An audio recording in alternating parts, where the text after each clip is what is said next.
Imagine waking up every single morning knowing something bigger, faster, and hungrier than you is already looking for you.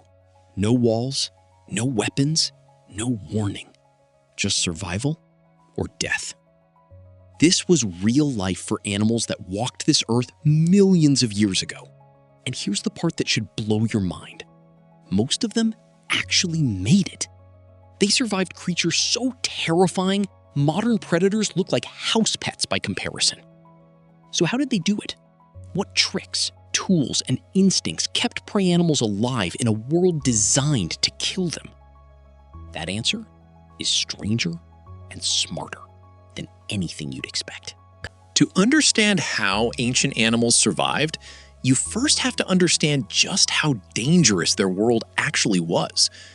We're not talking about lions chasing zebras on a nature documentary. We're talking about a world where a single wrong move, one bad step, one slow reaction, meant you were gone. The ancient world was packed with predators at every level. In the water, on land, in the air, even underground. Some of these predators were enormous. A shark called Megalodon patrolled the oceans, stretching up to 60 feet long. On land, creatures like Smilodon, the famous saber-toothed cat, had fangs longer than your entire hand. And in the skies, a giant bird called Hast's eagle could dive at speeds fast enough to snap the spine of its prey on impact. These weren't myths. These were real animals living in a real world. And yet, prey animals survived alongside them for millions of years. That's not luck. That's strategy. Number 1. The body was the weapon. The first survival tool wasn't a brain, it was a body. Ancient prey animals evolved physical adaptations so extreme that even the deadliest predators had to think twice before attacking. Take the Glyptodon. This animal looked like a living tank. It was basically a giant armadillo the size of a small car, covered from head to toe in a thick, bony shell. Not soft bone, hard, interlocking plates of armor that formed a dome over its entire body.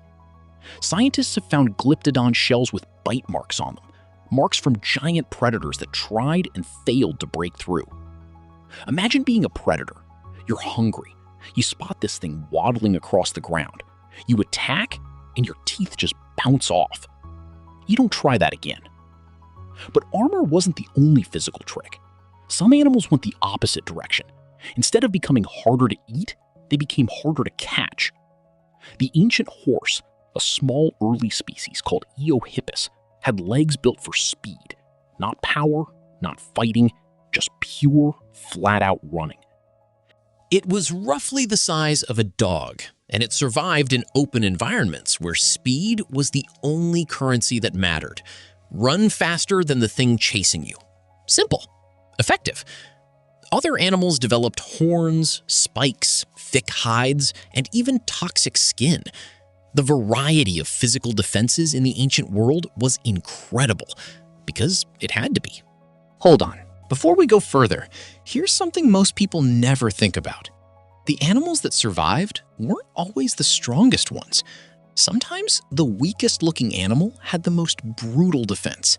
There was an ancient sea creature called Nautilus, a soft, slow, almost helpless-looking thing that survived 5 mass extinction events. 5! It outlived the dinosaurs. It's still alive today. The lesson? Survival isn't about being the toughest.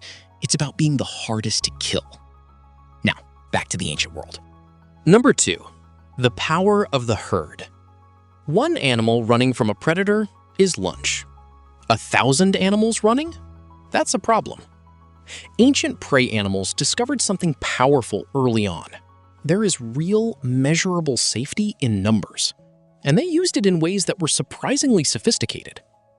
Large herding animals, like the ancient bison, Bison antiquus, gathered in herds so massive that early estimates put their numbers in the hundreds of thousands. Picture a sea of animals stretching from one horizon to the other. Now, imagine you're a predator trying to single one out. It's overwhelming. It's confusing. And that confusion was the whole point. Scientists call this the dilution effect. When you're in a crowd, your personal chance of being the one that gets eaten drops dramatically. Every animal added to the herd is another body standing between you and the predator. But ancient animals didn't just huddle together and hope for the best. They communicated. Research on herd behavior in ancient animals, pieced together through fossil bone patterns and tracks, suggests that prey animals developed early warning systems, specific alarm behaviors, movements that rippled through a herd like a wave, telling every animal, run now, don't ask questions.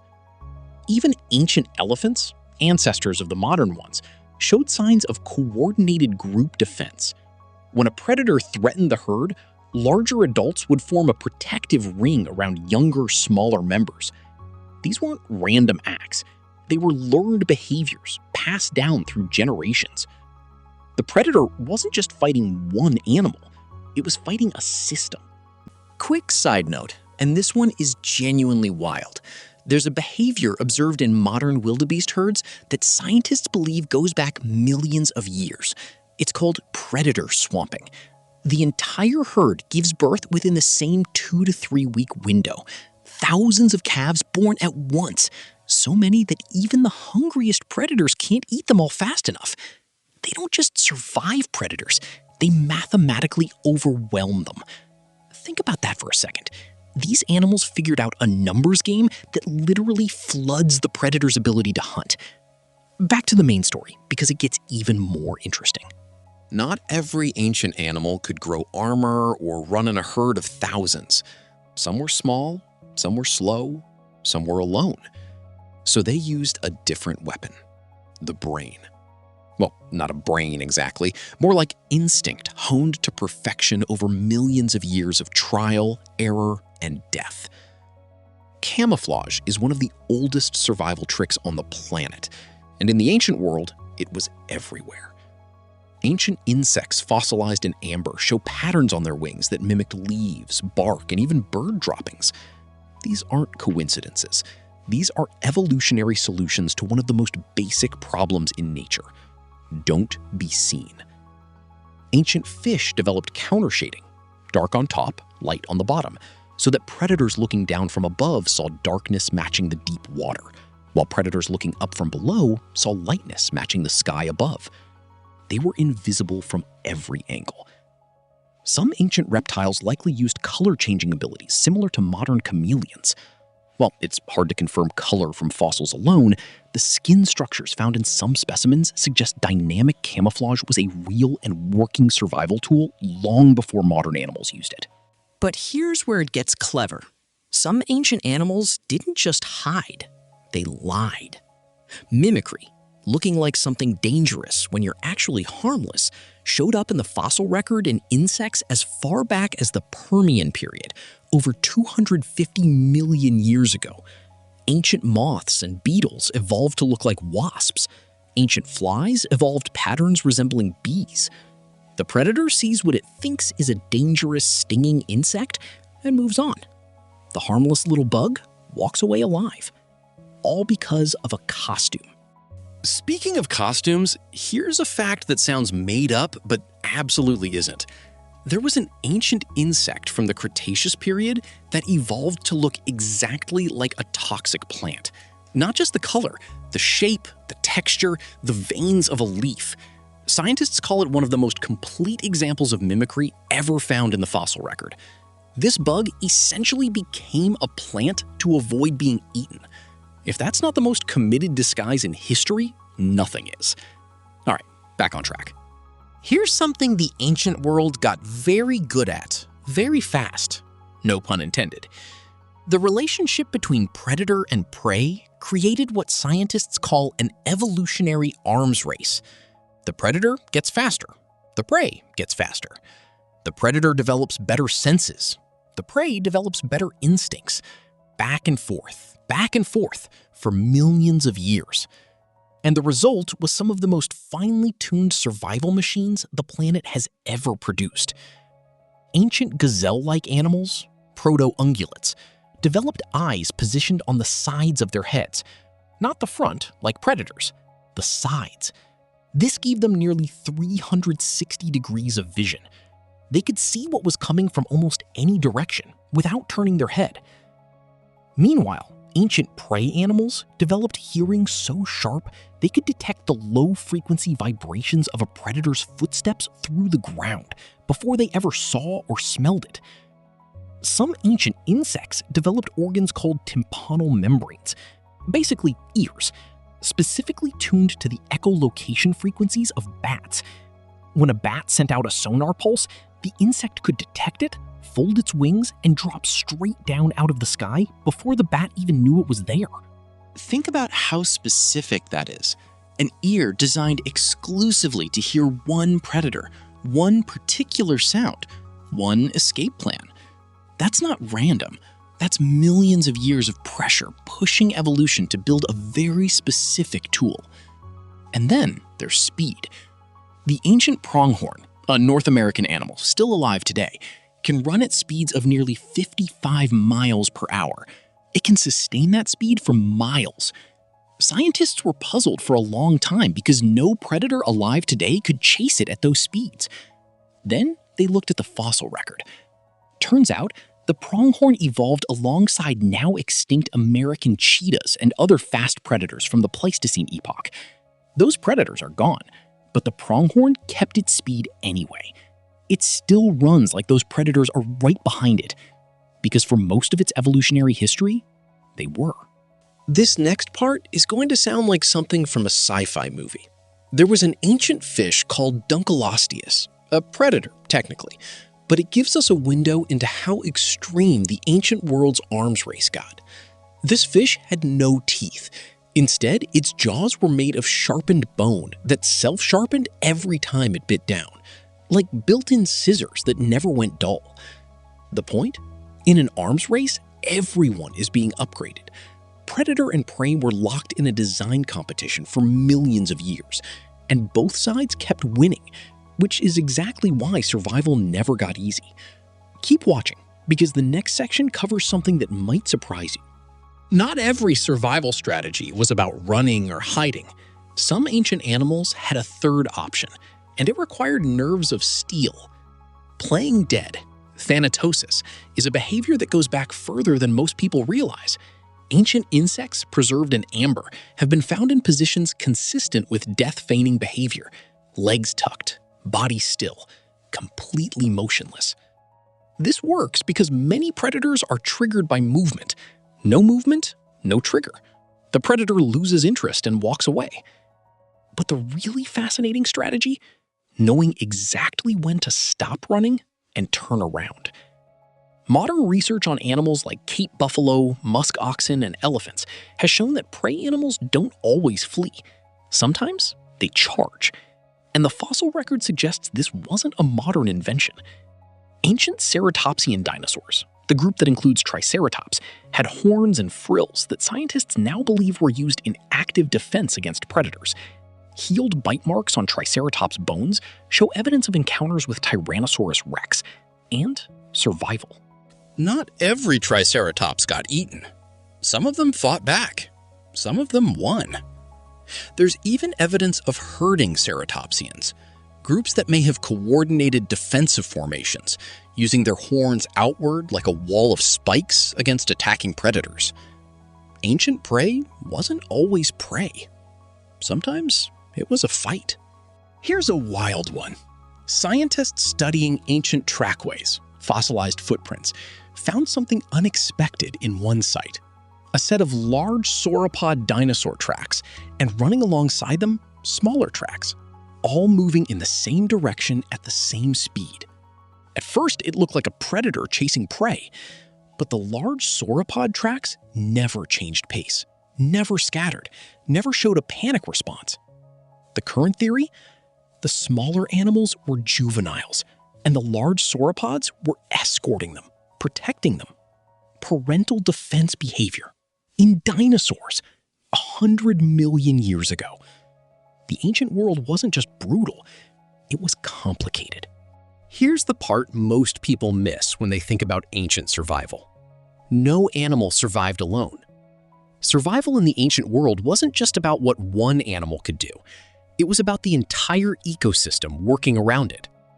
Ancient prey animals benefited from what scientists call indirect protection, using the behavior of other species as shields. For example, smaller animals would track the alarm calls of birds.